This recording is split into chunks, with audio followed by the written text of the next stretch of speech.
I think technical training is so critical. I mean, we have aligned ourselves with NAFED, we have aligned ourselves with a state organization, CalSafe, and it's because we believe that the knowledge and the education is going to make us not only a better company, but is going to make our technicians better in the field. One of the emphasis that NAFED has and that CalSafe has is to educate.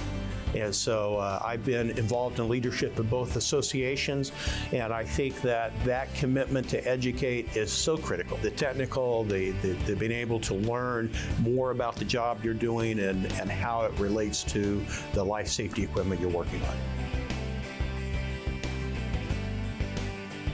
You know, when you look at the sprinkler industry, there's a lot of educational pieces that try to educate the public on the benefits of sprinkler systems.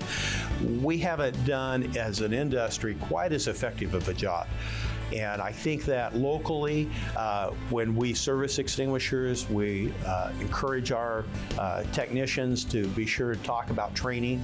And a lot of times it's in those training sessions that you can emphasize safety and as it relates to the fire equipment that they're working with and the hazards of fire. So I think we do it through those type of mediums, but I think we can tap into other mediums to do it a lot better.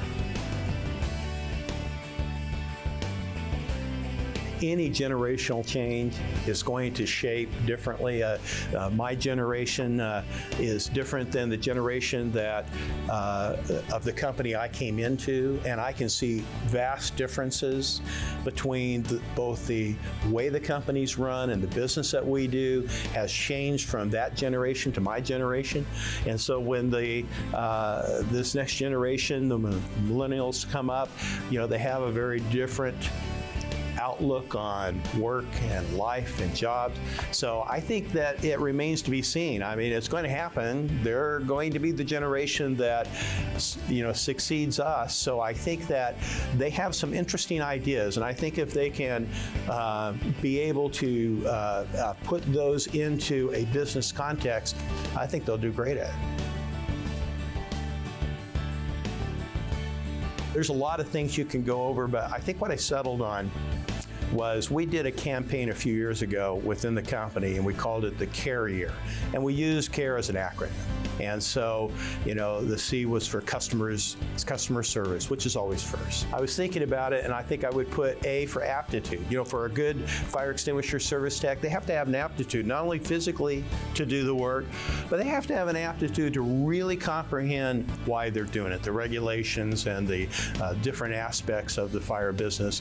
And so the R, responsibility and reliability. You know, it's that idea of being able to go out and do the job and do it right.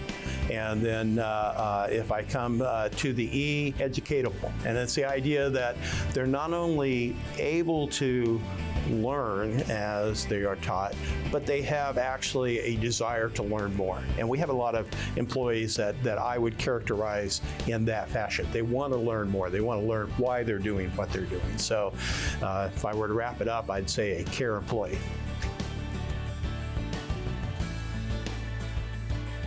One of the things that we did at our company, we had some new people come on board in the leadership role, and they sought out they created what they called the Spirit Committee. And the idea of the Spirit Committee was to try and generate more activities within the populace of the employees that just creates this relationship and this positivity throughout the company. I think they've had a good effect on it. So that's one thing we've done.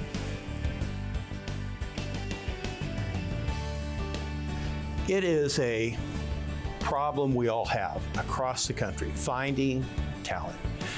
It becomes really difficult. We were talking about even last night that there is this almost lack of a desire to go into a service trade. And so we have to find ways to try and generate interest in that. You know, the last several years, there's been a session at NAFED almost every year that's talking about how to recruit